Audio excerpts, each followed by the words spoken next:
last video in the series I did on the pens someone gave me. They belonged to her father. They'd been in a desk drawer for years, and she gave them to me. And there were two pens that I could identify pretty much when I saw them. One of them was this Parker 51, which is already covered, and the other was this one, which is also a Parker.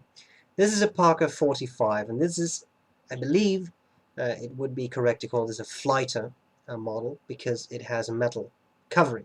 This came in a bunch of finishes, and this is one of them. This is a model that will do something for some people and will do absolutely nothing for other people. I'm sort of in between. I think it's a pretty decent pen. This is probably not something I would buy, but I do really like the shape. So, I'll cover the parts of the pen. I'll try to tell you what I like about it, what I don't like about it, and that's all there's to it. So the pen was in good shape when I got this. I think this was one of the younger pens in the collection. Cap, sort of a hollow thing in there. Then you have the clip. Whoops. For a second there it made a strange noise. I thought I was just about to break it off, but I didn't. Nice and flexy. Still got some spring to it. Of course, it's the Parker Arrow, right? You know the Parker Arrow. Stainless steel covering, I guess. It says Parker here, and then 45. Yes, 45, and then made in France. And then 45 again, and the Parker Arrow logo with the double P thing. Barrel, very tapered. Do you see this? You see it, right? I got the feeling the camera's picking it up.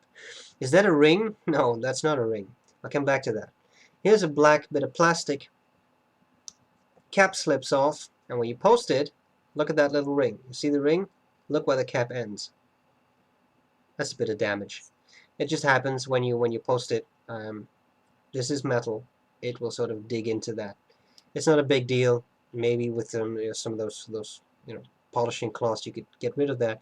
I think it's actually a bit charming. I mean, someone used this. Someone apparently posted it, and the pen shows it. The pen shows that it has been used in a specific manner by its previous owner. I like that. Call me nostalgic. Section. That's a big section. Look at this. Look at this 51. Look at that small section. Look at this huge section. I think that's kind of fun. Because I have large hands, so I enjoy that. A big section, big fingers. I don't really care where I put them. I can put them all the way up there. I can put them all the way down there, and it's still comfortable. Nib, hooded, kind of like the 51. You know, the 51 has this sort of hooded nib. Well, this is not as hooded as the 51s, but it's still a bit hooded. So it's there's black plastic covering there. There's plastic on that side. For some reason it reminds me of a tulip. I don't know why, but it's sort of the shape. The nib of this thing was in bad shape. It should have been straight. It was bent to one side. The nib tines were bent to one side. Very carefully with some nylon pliers, I was able to push them back. I had to work on the nib slit a little bit because it was very dry. Smooth the nib a bit. Writes just fine now. Which is very, very cool. Even though this section is smooth, it's not slippery. You can see that, right? You really have a grip on that. Your fingers don't slip. It's very cool. Unscrew the barrel. Arometric converter. Very nice. Looks pretty high tech. You got this sort of ribs there. That's what you squeeze. There's a sack in there, rubber sack. Well, I'm assuming rubber, could be something else. Looks like rubber. Put in a bottle of ink, squeeze this, sack depresses, let it go, sack returns to its normal shape, draws up ink, works perfectly well, and unlike it's pretty difficult to remove this structure from the Parker 51, but with the 45, if you wriggle it around a bit, you can just get it out. So that's kind of cool. I'm assuming you might actually be able to put this in modern Parker pens because it looks like well, no. Maybe a little bit, the mouth, the opening may be a little too wide, but that's, that's fine. I don't really see the point in that anyway, apart from it just being cool and eccentric. Yeah, rich people are always eccentric and poor people are crazy. So it would be interesting. I was not saying I'm a rich person, by the way. I'm just crazy. I like the overall shape. Um, Pretty fascinating. So I think what you need is a writing sample. What do I like about it? Well, the shape is fascinating. It looks a bit like a rocket or something. I think that's kind of cool.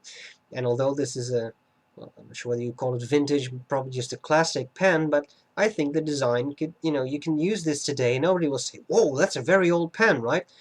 So that's kind of cool. Stuff about it I don't like? No. I got this pen, nice size, especially when posted. I think it's a pretty good size. Pleasant to use, just cool. So on to the writing sample. I hope this was useful, and I'll see you later. Bye-bye. Okay, so here we go. Parker 45.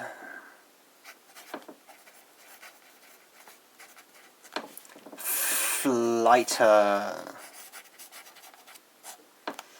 The nib. What is this nib? I couldn't find any markings on it. The nib was bent, so it's, as you can see, it's a sort of, well, semi-hooded nib or something.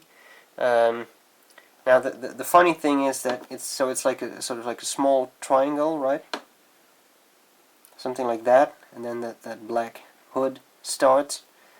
So you would have the nib slit, etc. That's what it should look like.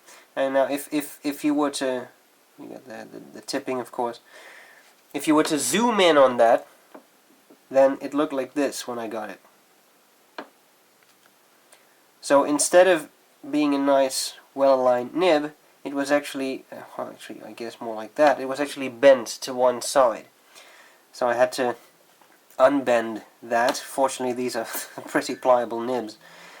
So that helped, and I increased I made the space between the two tines a little bigger. So this space made that a little bigger, and I think that made the nib a bit broader, because when I started it, when I tried it the first time, it was quite fine. Now it's, well, I'd say it's a pretty good medium now.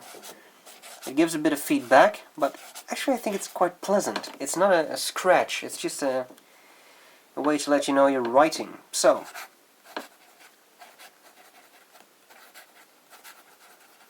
I think I made the nib a little broader than it should be, and I'm loving that. You know I like broad nibs. So it's kind of funny. You wouldn't expect such a broad line from such a nib that looks so fine, I think. I'm not saying how great I am or anything. I don't want to, I mean, I'm not a nib meister or anything. I just fooled around a bit with the nib, and this time it came out nicely. The lazy fox. No, dog. No, dog. Whatever. Fast writing. Let's see how well the nib of the feed keep up.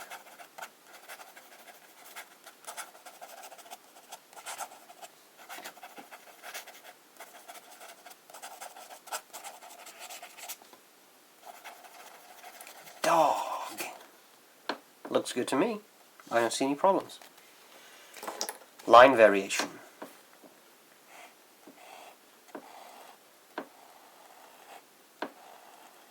Well, it's not that bad.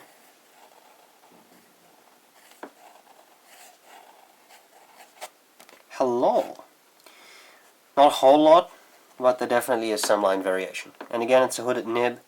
I always have the feeling that hooded nibs don't give you that much line variation because the tines can't really spread open that much. Maybe that's an illusion, I don't know. So that's pretty good. So what about wetness?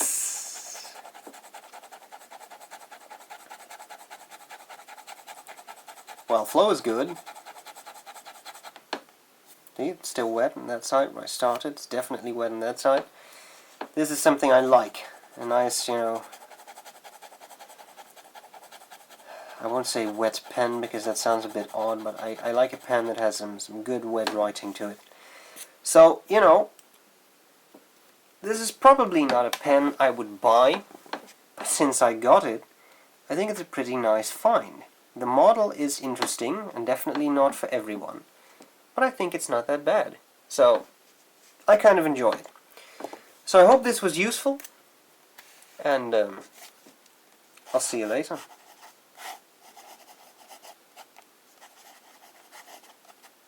Bye bye.